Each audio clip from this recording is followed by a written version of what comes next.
नमस्कार, जय हिंद बच्चों। मैं आ गया हूँ आपके पास एक एसएससी सीजीएल का बहुत ही important topic test of divisibility लेके बच्चों।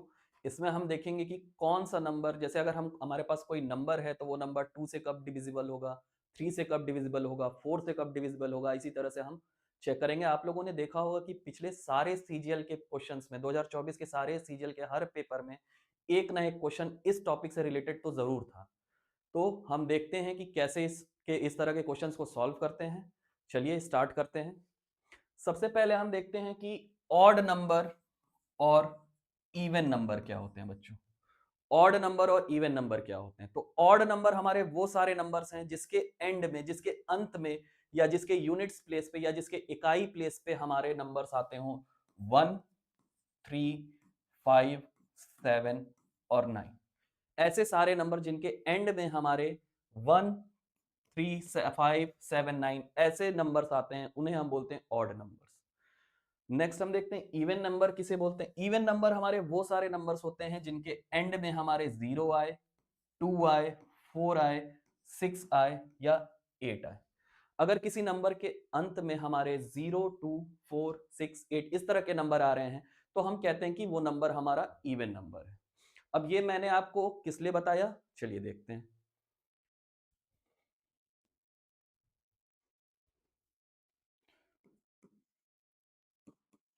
Divisibility by 2। हम कब कहेंगे कि हमारा नंबर 2 से डिविजिबल है। तो हमारा नंबर 2 से डिविजिबल तब होता है जब कि वो हमारा इवन नंबर होता है। मतलब जब हमारे नंबर्स के एंड में 0, 2, 4, 6, 8 इस तरह के नंबर्स आते हैं, तब हम बोल सकते हैं कि वो नंबर हमारा 2 से डिविजिबल है। इस तरह के क्वेश्चन आपको बहुत ही कम चांस है कि मिले एसएससी सीजीएल में। जिस तरह के क्वेश्चन मिलते हैं वो भी हम देखेंगे। नेक्स्ट हम आगे बढ़ते हैं कि हमारा नंबर 2 से, हमारा नंबर 3 से डिविजिबल कब होगा।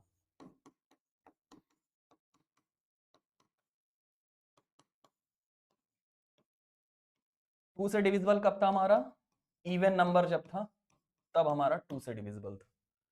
3 से डिविजिबल कब होगा हमारा नंबर, 3 से डिविजिबल हमारा नंबर तब होगा जब हम सारे डिजिट्स को ऐड कर दें और वो डिजिट हमारा 3 का मल्टीपल आएगा, तब हम बोलेंगे कि वो नंबर हमारा 3 से डिविजिबल है। आइए एक एग्जांपल के साथ देखते हैं हम इसे। मान लिया मैंने एक नंबर लिखा 3, 4, 5, 6, 7। अब हमें अगर इसे चेक करना है कि क्या ये नंबर हमारा 3 से डिविजिबल है कि नहीं है, तो हम इसे चेक करते हैं। इसमें हम सारे, इसको चेक करने के लिए हम इसके सारे डिजिट्स को ऐड कर देंगे। मतलब 3 प्लस 4 प्लस 5 प्लस 6 प्लस 7 को ऐड कर देंगे और चेक करेंगे क्या ये हमारे 3 का मल्टीपल आ रहा है।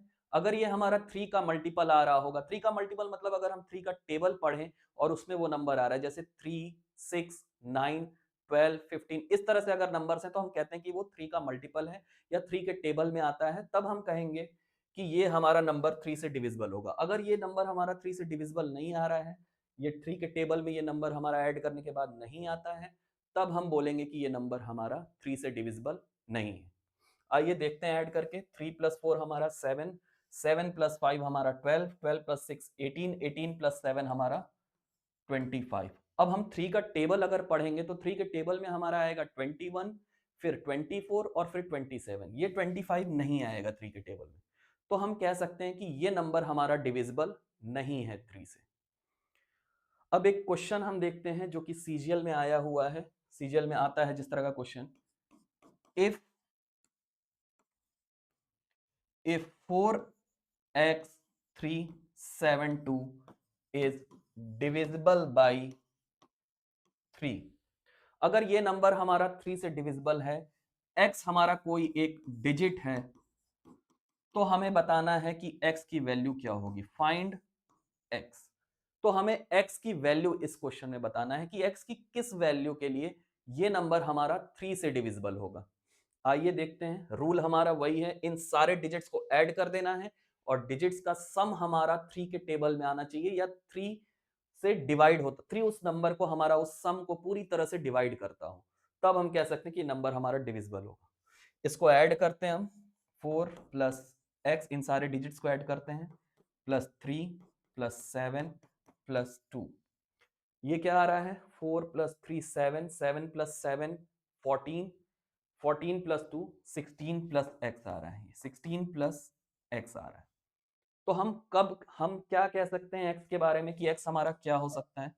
हम 3 का टेबल पढ़ना स्टार्ट करते हैं। तो 3 के टेबल में हमारा आता है 3 × 5 15 होता है और 3 × 6 18 होता है। तो हमारा ये 16 में हम क्या नंबर ऐड कर दें जो हमारा नेक्स्ट नंबर आ जाए जो डिविजिबल हो 3 से। तो x के जगह पे हम लिख सकते हैं 2। अगर x की वैल्यू हम 2 लिख दें तो 16 + 2 18, ये नंबर भी हमारा डिविजिबल है। अब 16 में अगर मैं 5 कर दूं, 16 + 5 21, तो वो भी हमारा 3 के टेबल में आता है, वो भी 3 से डिविजिबल है, तो x की वैल्यू 5 भी हो सकती है। अगर मैं इसमें 8 ऐड कर दूं, 16 में 8 ऐड कर दूं, तो 16 + 8 हमारा होता है 24, 24 भी 3 के टेबल में आता है, मतलब 24 पूरा कंप्लीटली डिविजिबल है 3 से। तो हमारी x की वैल्यू 8 भी हो सकती है। अब 8 से बड़ी वैल्यू अगर हम देखें तो वो हो जाएगी 11। तो 11 हम नहीं लेंगे क्योंकि x हमारा एक डिजिट है, सिंगल डिजिट का आंसर होगा हमारा। तो x की वैल्यू हमारी 2 हो सकती है, 5 हो सकती है और 8 हो सकती है। अगर इसी क्वेश्चन में हमारा मेंशन कर देता कि स्मॉलेस्ट नंबर या smallest value that x can take, या x की सबसे छोटी वैल्यू क्या होगी, तो हमारा आंसर 2 हो जाता। और अगर क्वेश्चन में हमारा कह देता कि x की सबसे बड़ी वैल्यू क्या होगी जिसके लिए ये नंबर हमारा डिविजिबल हो जाए 3 से, तो हमारा आंसर x हो जाता। अगर हमारे पास ऑप्शन में इन तीनों में से कोई एक ऑप्शन रहता और बाकी सारे अलग नंबर्स होते, तो जो भी आंसर इन तीनों में से रहता वही हमारा आंसर हो जाता। ठीक है बच्चों, नेक्स्ट आगे हम देखते हैं।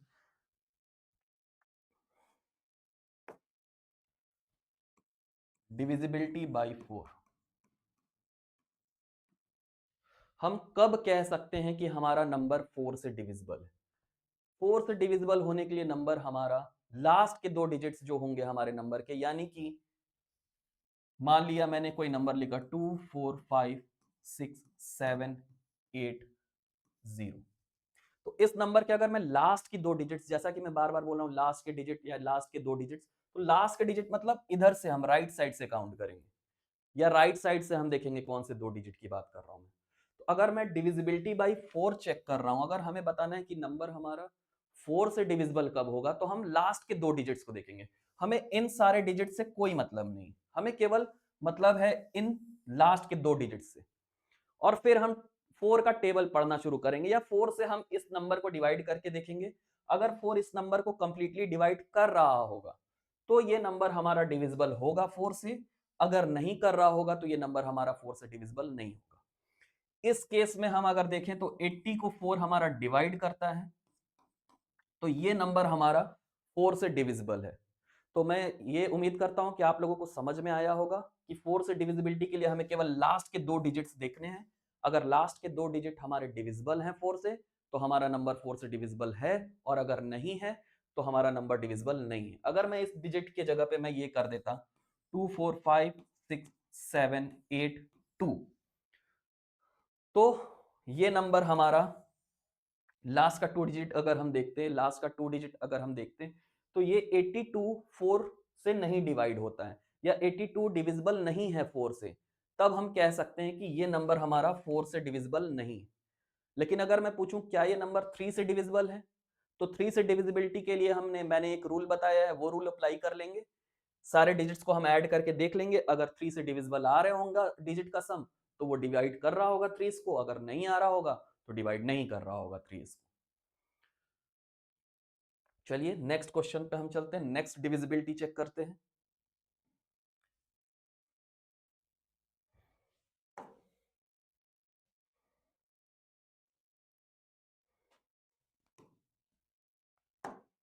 Divisibility bye